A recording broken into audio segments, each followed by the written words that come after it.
What's going on? Welcome in the Matt Bernier Show on DRFTV, live.drf.com, livestream.com, the Daily Racing Forums Twitter handle. That would be at DRF Inside Post, as well as the Daily Racing Forums Facebook page. My name is Matt Bernier. You can follow me on Twitter at Bernier_Matt. This is the recap edition of the Matt Bernier Show. If you're listening to this as far as the podcast is concerned, YouTube, SoundCloud, iTunes, video.drf.com. You can follow me on Twitter at Bernier_Matt. This is a scenario where we'll go back and we'll take a look at some of the races that happened this past weekend, particularly the weekend of February the 24th. We'll take a look at a couple of graded stakes races, a little bit on the quiet side for the 3-year-olds with preps. There was one that happened Sunday afternoon, which we will touch on down at Sunland Park. But let's start off with the older horses. This was the main event on Saturday afternoon at Gulfstream Park. It was the Hal's Hope, a one-turn mile for older horses. You had a field of 7 that ultimately went postward in here. Your post-time favorite was Irish Warcry, a newly turned 4-year-old for Graham Motion. He went off as the 9-5 favorite, but you had some other hard hitters in here, including Malagacy and Economic Model and Conquest Big E. And ultimately, this is the stretch run. Pete Aiello with the call. Up on the outside of Economic Model. These two kick for home. Economic Model on the inside. Irish Warcry on the outside. A good old-fashioned street fight with 1/8 of a mile left to go. Economic Model pulling out some. He has the lead. Cry, the classy colt on the outside is second. Back to third in Tower of Texas, but through it all, Economic Model and Irad Ortiz Jr. proving best. Economic Model to win the Hal's Hope a length and a half. Irish Warcry was second. Economic Model for Chad Brown gets the job done. $12.20 on top. The number 1 Irish Warcry. He runs second, $3.80 to place. And the number 4 Tower of Texas in his dirt debut runs third, pays $6.60 to show. $2 Exacta comes back $36.60. $1 Trifecta comes back $217.20. And the 10-cent Super 2143 comes back $61.74. Economic Model is a 5-year-old trained by Chad Brown. He's owned by Clairvich Stables Incorporated and William H. Lawrence. He was bred by Claiborne Farm in Kentucky, ridden to victory by Irad Ortiz Jr. The pedigree is at the bottom of the page. You can see he is by Flatter out of a quiet American mare named Queen of America. He is 5 of 14 lifetime with $614,000 in career earnings. A career best 102 Beyer speed figure earned by Economic Model here in this year's Hal's Hope, a 122 time form U.S. rating. Those were both the fastest in the entire race. He came home, got his final quarter mile in 24-4, just 3/100ths shy of 26 seconds flat. The runner-up Irish Warcry in his first start is a 4-year-old off of the layoff. We hadn't seen him since the Pennsylvania Derby. 99 Beyer, 120 time form U.S. rating. Tower of Texas in that dirt debut, 96 Beyer, 118 time form U.S. rating. In post-race quotes, you hear Irad Ortiz Jr. say he looked really good, he felt good, he was working great, and he was working against a horse called Good Magic too, and he's a nice one. That's something maybe we'd like to keep an eye on going forward, because next Saturday we have the 3-year-old debut of Good Magic, the 2-year-old champion Eclipse winner. He won the Breeders' Cup Juvenile, so maybe if nothing else, you can tell that he's been working with a horse that's in good form, because Economic Model, all he does is come back and win a graded stakes race. I don't know that he's a superstar Economic Model, again, the best buyer of his career, but he feels like a stone cold miler, one turn preferably. So I don't know if he's good enough to win a race like the Metropolitan Handicap, but he seems to fit in that kind of group very, very nicely. It'll be interesting to see ultimately where he comes back again, timing-wise. I don't think he would go to a race over like the one over in Dubai, but there's a part of me that wonders maybe all of a sudden the target becomes 7/8 of a mile. I know here I'm saying I think a mile is really what he wants, but maybe all of a sudden you think of a race like the Carter Handicap that's going to be up at Aqueduct, I believe on Wood Memorial Day, still a grade 1, so why not take a shot there, see if you can get that. He gets his first graded stakes victory here, and again, he's been keeping good company in the mornings, and it seems like Chad had him ready to go. I don't know that he ran the best race in here. I don't think he ran poorly, don't get me wrong. There's a couple horses that we'll talk about in a little bit. I think Economic Model is a nice horse. I don't think he's a superstar. One that you can make money with, one that you can possibly... He seems pretty consistent, like he's going to run his race. Sometimes good enough, sometimes it's not. But you also have to keep in mind there's a couple things that played into this. Economic Model was close to the pace, a pace which Timeform US has color-coded the first quarter and the second quarter both as blue, meaning it was favoring horses probably on or near the early lead because there wasn't a lot of pace signed on. May have compromised some of the horses coming from off of it. The runner-up Irish Warcry, that was his first start as a 4-year-old, his first start since September of last year. Now, I understand. I saw a lot of people on Twitter afterward, and I can understand the reasoning why people were saying, oh, he hung. I don't know that he hung because Economic Model, it felt like he waited for him to come up to him, Irish Warcry, and the minute that he looked him in the eyeball, then Economic Model dug back in. It would be one thing if Irish Warcry got up to his nose and stayed there the entire time all the way down through the wire. It's another thing to me anyway when the horse that gets confronted then re-breaks and goes on and ultimately ends up winning by almost 2 lengths. I don't think that Irish Warcry hung in here. Suppose the jury is still out as far as how far this horse, Irish Warcry, actually wants to go. Graham Motion had said before the race that he thought that a mile was really what he wanted. I still think that he's probably better going a little bit longer, 1 1/8. Don't know about 1 1/4, but the good news is there aren't a ton of 1 1/4 races to be running in. 1 1/8, I think that's probably where you're going to get the best runs out of Irish Warcry. Not a phenomenal effort, wasn't blown away by it, but at the same time, I don't think it was terrible. He got a little bit drifty down the lane. Maybe he needed one off that long layoff. Tower of Texas might be the one that you want to keep an eye on going forward, simply because this was his first career start on dirt for Roger Attfield. He's done a lot of good things on synthetic. He's done most of his damage on turf, particularly up at Woodbine, one-turn variety.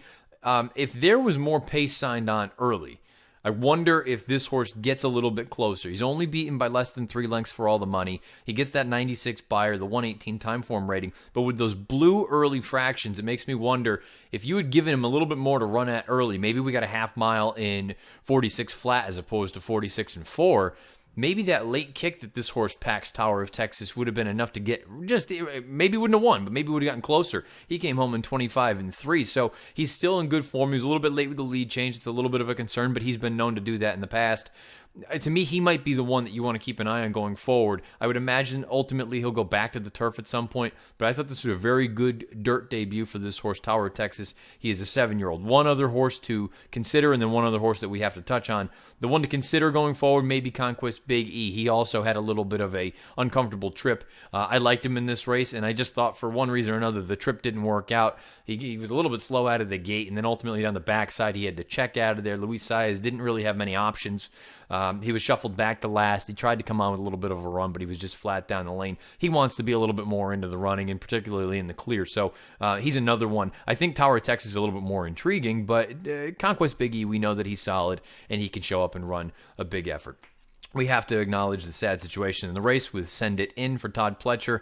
Unfortunately, he went wrong in the far turn, broke down, unseated John Velasquez. Velasquez is healthy and fine. Unfortunately, same can't be said for the horse. Send It In had to be euthanized in the Hal's Hope. He was coming off of a long layoff. He was working well coming into it, and he was moved very, very well during the race. So it's just an unfortunate situation there for everyone involved for Send It In. As far as the race is concerned, Economic Model, he gets the job done in the Hal's Hope with a 102 Beyer. First of 2 stakes going down the hill at Santa Anita on Saturday was the Grade 3 Daytona. Let's take a look at that field. Only 7 went down the hill. You had a little bit of everything in here, but from a talent standpoint, you couldn't ask for much more. Peter Miller had this race covered. He had what ended up being the top 3 choices in this spot. He had Calculator, he had Stormy Liberal, he had Conquest Tsunami, and you've got a little bit of everything there. You've got Conquest Tsunami, who looked like the up-and-comer. You've got Stormy Liberal, the reigning Breeders' Cup Turf Sprint winner, and you've got Calculator on the heels of a nice victory in the Clocker's Corner, and he just happened to be a perfect 3 for 3 going down the hill at Santa Anita. Michael Rona with the call. Majestic the deepest over the crossing. Conquest Tsunami from Calculator. Stormy Liberal called upon by Rosario. Fabosi next, followed by Tomberland. Perfectly Majestic. Conquest Tsunami with a good kick. Leads 2 lengths mid-stretch from Stormy Liberal and Calculator. It's Conquest Tsunami in front. He'll lead throughout to take the Daytona by 3 lengths. Stormy Liberal second. Good enough to acquire millionaire status. Calculator third. The up-and-comer is the one that gets it done. Conquest Tsunami wins the Grade 3 Daytona, pays $12.40 on top. The number 7, Stormy Liberal, runs second, $3.60 to place. And the number 5, Calculator, runs third, $2.40 to show. The $1 Exacta comes back $17.50. The Peter Miller Trifecta for 50 cents comes back $20.50. And the $1 Superfecta, $4.752, $129.10. Conquest Tsunami is 6 years old at this point in the game. He's 8 of 22 lifetime, over $503,000 in career earnings. He is owned by Gary Barber, trained by Peter Miller, and he is an Ontario bred by Josham Farm Limited and Yvonne Schwab Thoroughbreds. Ridden to victory by Victor Espinoza. The sire is Stormy Atlantic. The dam is Classic Neil, and she is by El Corredor. 106 big gaudy Beyer speed figure for Conquest Tsunami. 126 time form U.S. rating. The runner-up, Stormy Liberal, coming off of a little bit of a layoff from that run over in Hong Kong. 99 buyer, 121 time form U.S. rating. And the third-place finisher, Calculator, a 96 buyer with a 121 time form U.S. rating. I was a little bit curious why Calculator was not used more aggressively early on, because it seemed like Conquest Tsunami just got out there and dictated things all on his own. Maybe at face value, it sounds like they went a pretty good clip, 21 and 444 for the half. But for horses of this ability, that's not that fast going down the hill. They're capable of going 21 flat and sub 44, as we saw Calculator do that in his most recent start in the Clocker's Corner. You hear Peter Miller afterward, he comes out and says that Calculator bled a little bit in that race, and coming out afterward, he's going to get some time off. Perhaps that's why he was not used a little bit more aggressively in pushing Conquest Tsunami down the hill. Conquest Tsunami might just be the up-and-comer, though. The horse that is the now horse.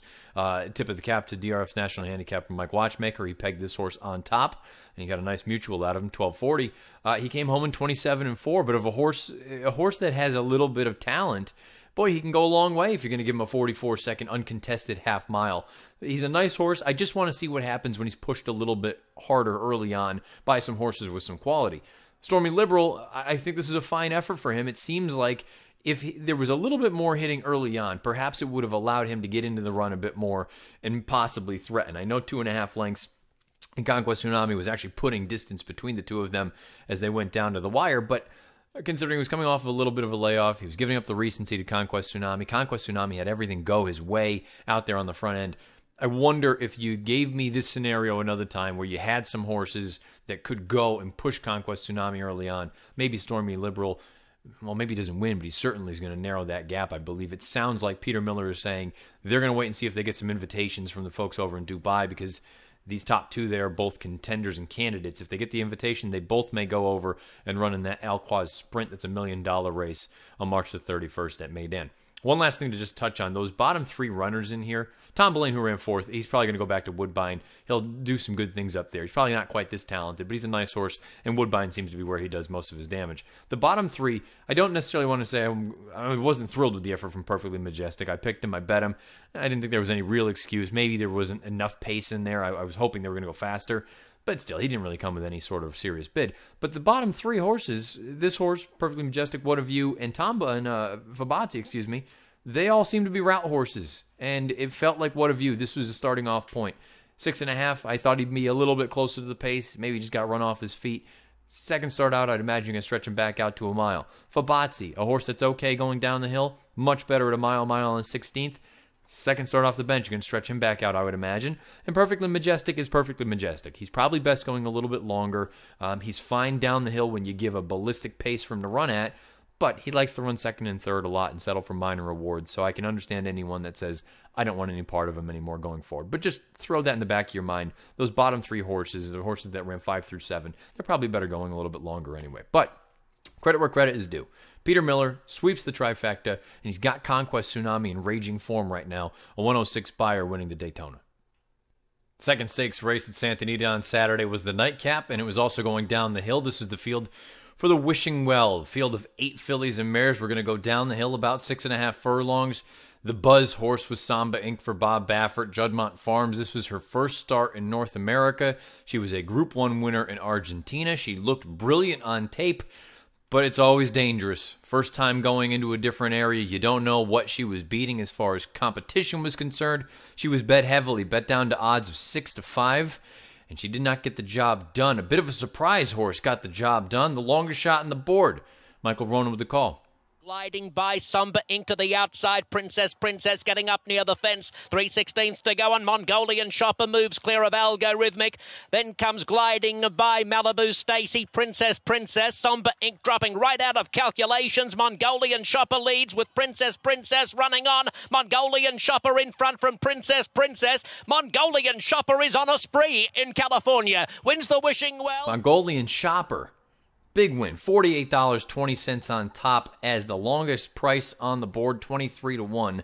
She gets it done. The number 1 Princess runs second, $13 to place. And the number 8 Malibu Stacy, $6 to show. The $1 Exacta comes back $200.30. The 50-cent trifecta, 11-1-8 comes back $867.05. And the $1 Superfecta 11, 1, 8, and 2 comes back just over $6,200. This is an interesting horse here, Mongolian Shopper. She's 5 years old. She's 7 of 23 lifetime. Over $187,000 in career earnings. She is owned by Mongolian Stable, trained by Enebish Gombat. The breeder, with all due respect, I'm not even going to try to pronounce the name, but bred in Kentucky. Congratulations to the folks that bred this horse.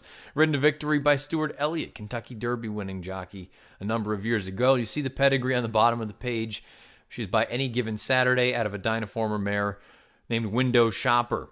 90 Beyer speed figure for Mongolian Shopper. 114 time form U.S. rating. She came home in 28-1. She pressed the pace throughout. She took over, and she went on and just held on.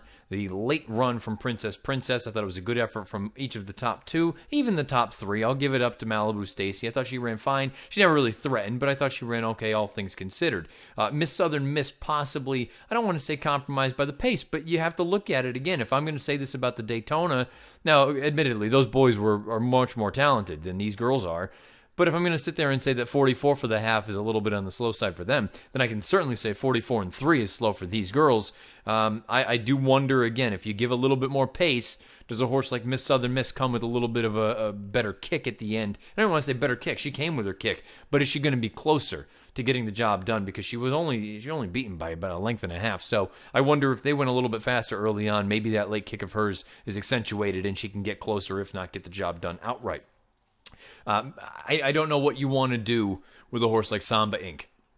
Samba Inc. was successful going longer distances. She seemed like more of a miler when she was down in Argentina. And the problem now becomes she was the hotness coming into this race, and she was so bad in this race. I mean, she was terrible. Let's just call a spade a spade. You hope everything is okay with her physically because...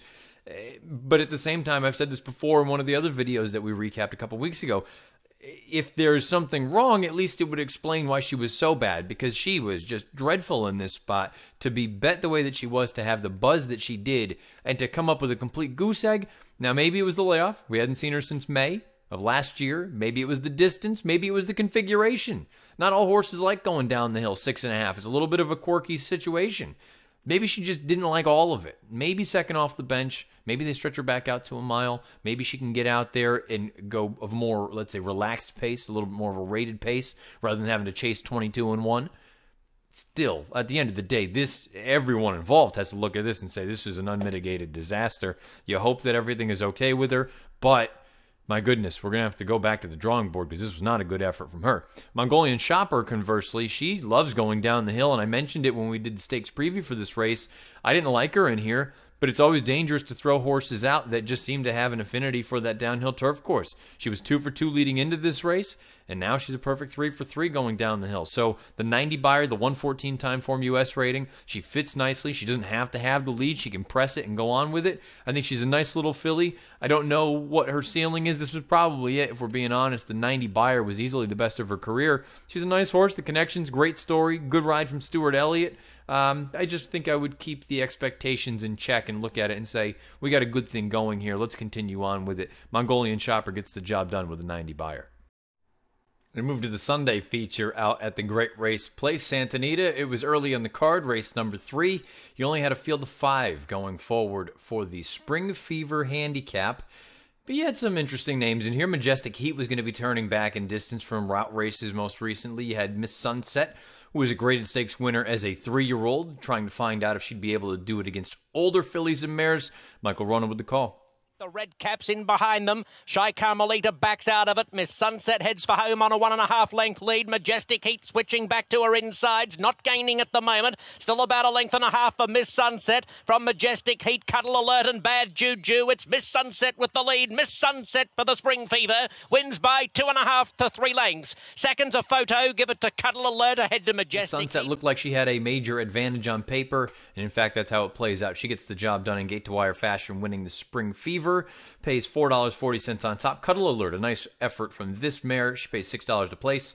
And Majestic Heat, beaten as the 4-5 favorite, $2.10 to show. $1 exact comes back $12.20. 50-cent trifecta, 3-4-1 comes back $8.95. Miss Sunset is a 4-year-old filly. She is owned by Alan Philip Klein and Philip Leberts, trained by Jeff Bondi, bred by Premier Thoroughbreds LLC and Alan Klein in California, ridden to victory by Mike Smith, and the pedigree she is by Into Mischief out of a trippy mare named Tuscan Sunset. This is a nice little filly, Miss Sunset. She earns an 87 buyer here in this effort, but I mean, if we're just going through and analyzing the race, strictly looking and seeing how things shook down, when you are loose on the lead and you're out there loving life with your ears up and you get a quarter and 22 and 2.5 and 45 and 3, excuse me, at Santa Anita of all places, boy, you're going to be tough to beat. That's why you should kick home in the way that she did. She got her final eighth of a mile in 12 flat. The runner-up came home in 12 and 1. The third place finisher came home in 12 and 2. They were all taken out of their element. I think this was just a heads-up ride from Mike Smith. He's even talked about it a little bit with her. She's a little bit of a quirky filly, a little bit funny. That he says, I'm just going to have to a little bit more give and take with her. She'll run with her head up, which he said is a little bit awkward for a lighter and smaller filly. But look, when she gets into it and she's finally told to go, she runs. I thought it was a good effort from her. But I think this is kind of what you're looking at. You're looking at a mid to high 80 kind of horse. I don't know that she's going to win a graded stakes race against older horses, particularly if we're dealing with, some of these other sprinters. I mean, Selcourt is the one that comes to mind most recently for John Sadler. She looks like a monster out on the West Coast. If you can find spots like this, and it's also worth noting that Miss Sunset is a Calbred. So you have a whole nother set of options for her to run in. She doesn't have to run in the deep end. She can go where things seem to be best suited for her. I think she's nice. I think Jeff Bondi does a tremendous job. This is a really good effort from Mike Smith, a good ride from Mike Smith, excuse me. Cuddle alert, I like her. She's honest. She shows up. This is what she is. She can cash some checks for you. If you owned her, you'd love her. The one that we need to discuss before we hop on to the fifth and final recap of this week, which is the 3-year-olds, Mind That Bird Derby, Majestic Heat. There's a part of me now that wonders, they've tried to go long, they've tried turf, they've gone short with her. I know she's a stakes winner going shorter, and she's done some good things going long. To me, now we're getting to the point where this horse, she's off form. I would love to see them put her away for a little while. Give her a few months off, because right now she's just not running all that good. All that well. My God, tremendous English on my part. She's not running all that well. There's a part of me that thinks that she's still best going 2 turns as opposed to 1. I think those middle distances, a mile, mile and an eighth, that's probably right in her wheelhouse. But the big problem is she's just continued to trend downward. And you get to a certain point and you have to look at it and say, you know what, maybe she's a little sour. Maybe we need to put her away for a little while, bring her back in a few months in a more advantageous spot and situation, and we'll go from there. But right now, as things are currently stated, to me, I think Majestic Heat, she just seems like she's a little bit sour, and she's not showing up with her best efforts. So I personally would give her some time. The good news is she's in the hands of Richard Mandela, who knows a heck of a lot more about any of this kind of stuff than I do. I'm sure he will do what she needs and what is in her best interest. But again, credit where credit is due. The winner, Miss Sunset, a good job here. Nice training job from Bondi. Nice ride from Smith. Good effort from the filly herself. 87 buyer winning the Spring Fever. The only real 3-year-old prep of this weekend, the weekend of February the 24th, came on February the 25th. It was Sunday down at Sunland Park. This was the Mind That Bird Derby. 3-year-olds going a mile and 16th. And you had a field of 9 signed on. It really felt like there was an overwhelming favorite in here. It happened to be the Sunday DRF Bets race of the day. I said that if Runaway Ghost was anything close to the 3-to-1 morning line, that he was pegged to just run to the bank, take out a loan, and send it in on him because he laid over this field. But I feared he would be closer to 6 or 7 to 5. Well, guess what? He was 2 to 5. He was a terrible underlay, even looking like he may be strictly the horse to beat. But, boy, Steve Asmussen, he just continues to roll along. He's got a nice one here for Winchell and company. Here's the stretch run. And it is Rewrite in front. Runaway Ghost leveling now. Runaway Ghost on the outside. Rewrite the rail. They're 10 in front. Runaway Ghost trying desperately to put away Rewrite but cannot. And Rewrite on the inside has re-rallied. And Rewrite running away to win the Mind That Bird Derby by almost 3 lengths. Runaway Ghost second, about 16 lengths away. Trooper got in for show. Rewrite gets the job done for Asmussen and Winchell, pays $8.80 on top. Runaway Ghost tried valiantly, just not quite as good on this day as Rewrite, pays $2.10 to place. And the number 8 Trooper has 55 to 1, the longest shot on the board. He runs third. He's a country mile behind the top 2. $14.20 to show. The $1 exacta comes back $9.10. The $1 try comes back $180.70, and the 10-cent superfecta 1483 comes back $142.04. Reride is a 3-year-old. He is owned by Winchell Thoroughbreds LLC, bred by Winchell Thoroughbreds LLC, bred in Kentucky. He is trained by Steve Asmussen, ridden to victory by Alfredo Juarez Jr. You may notice that this is the same combo that won last year's Sunland Park Derby with Hence, and the pedigree is at the bottom of the page. He is by Candy Ride out of a Tappet mare named Remit. Now, at the time that this is being recorded, we have no buyer speed figure or Timeform US rating for this race. But what I can do, and I have done, I'm going to try to put a little bit of perspective and maybe throw a number out there. Don't quote me on this because I'm not part of the buyer associates, and whoever's handling Sunland Park, they're cranking it out right now, trying to put it together. But just for some perspective, final time here, 1:44.06. This was roughly 2/5 of a second faster than what the older horses at the same distance one race prior went. So if you put all that together and you look and see that those older horses are usually in that mid-80 range,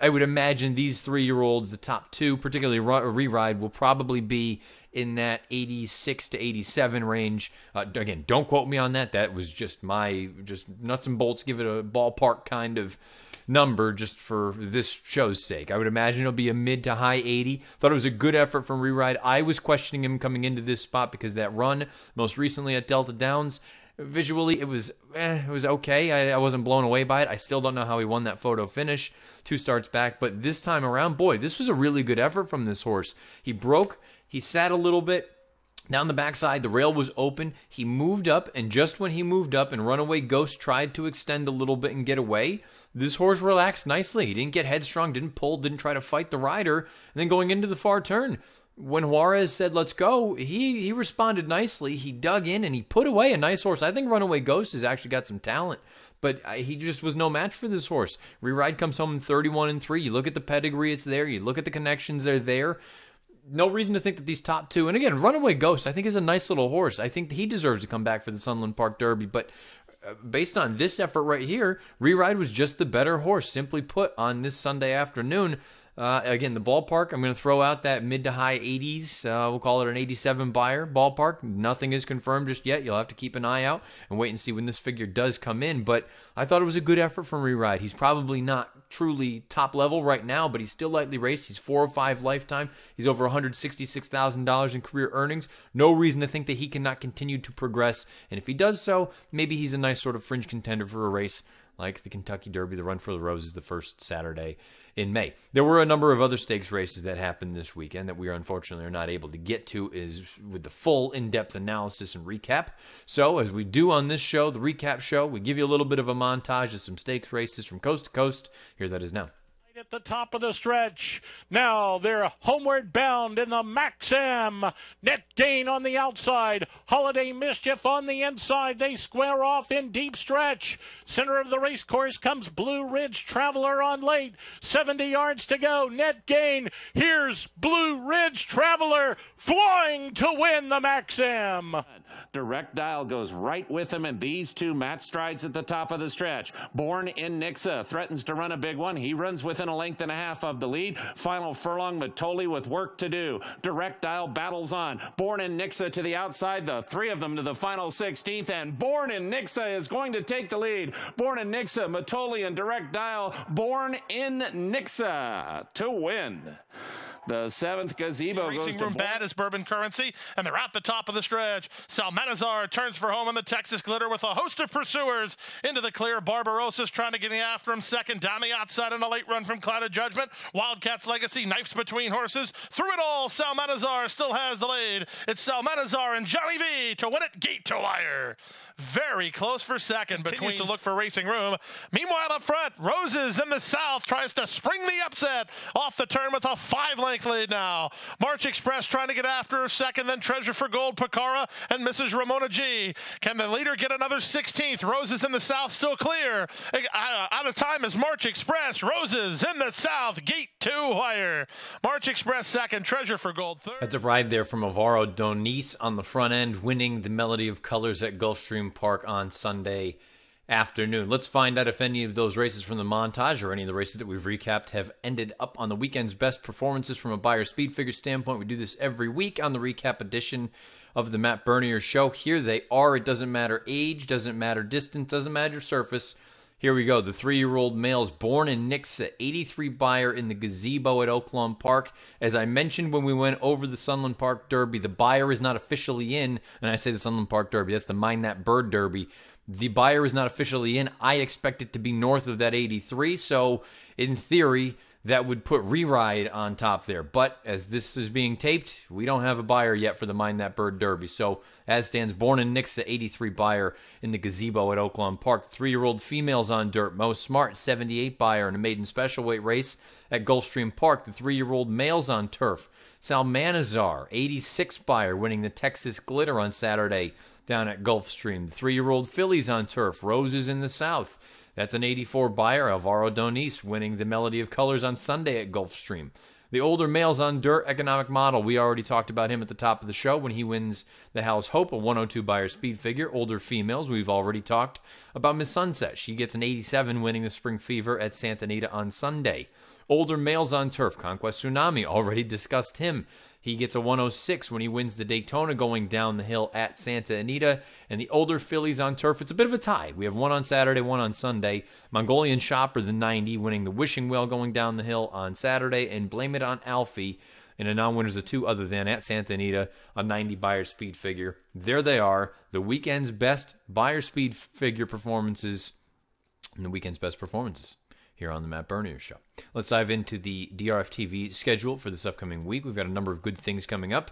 If you are watching this live on Tuesday, you've already seen the DRF Players Podcast with Fornatal and Kinchin. You've got the DRF Breeding Report. You've got the Oaks Countdown. You've got all sorts of stuff. You've got Derby Watch. You got the DRF Bets Saturday race of the day. It's a big one down at Gulfstream. It's the Fountain of Youth. It's supposed to be the return of good magic for Chad Brown, the reigning 2-year-old champion. Hopefully everything goes as planned over the next handful of days because it'd be very, very interesting and fun to see him come back to the races down at Gulfstream on Saturday afternoon. You'll have DRF Bet Spot Plays, and then Friday you'll have the big block. You'll have the DRF Players Podcast at 11. You'll have the Matt Bernier Show, the preview edition at noon. And as we always do, we roll it into the latest edition of Out of the Gate with all of our correspondents and handicappers and you name it, everybody from all over the place here from the Daily Racing Form. If you need any and all of our videos from the Daily Racing Form, video.drf.com, as well as the Daily Racing Form's YouTube channel. If you've watched this show live on Tuesday at noon, thank you for doing so. You can watch it on live.drf.com, livestream.com, the Daily Racing Form's Twitter handle. That would be at DRF Inside Post, as well as the Daily Racing Form's Facebook page. If you've listened to this in podcast, which most of you do, YouTube, SoundCloud, iTunes, video.drf.com. You want to follow me on Twitter, at Bernier_Matt. Fire away at me, questions, comments, concerns, whatever it may be. I'm all ears. And as we normally do, we'll wrap things up. We will chat again on Friday. We'll go over some of the big races, and I've got a sneaky suspicion that the Fountain of Youth will be one of them. We get right back into it. We had a little bit of a quiet weekend with the 3-year-olds. Now we dive right back into it, one of the major sort of preps. We're down to the final 2 big preps for the boys down at Gulfstream, the Fountain of Youth leading into the Florida Derby, and we will see, fingers crossed, if all is going as planned, we will see the 2-year-old champion in action this weekend, making his 3-year-old debut in good magic. Until Friday, good luck however you're playing, whatever you're playing, wherever you're playing. This has been the Matt Bernier Show.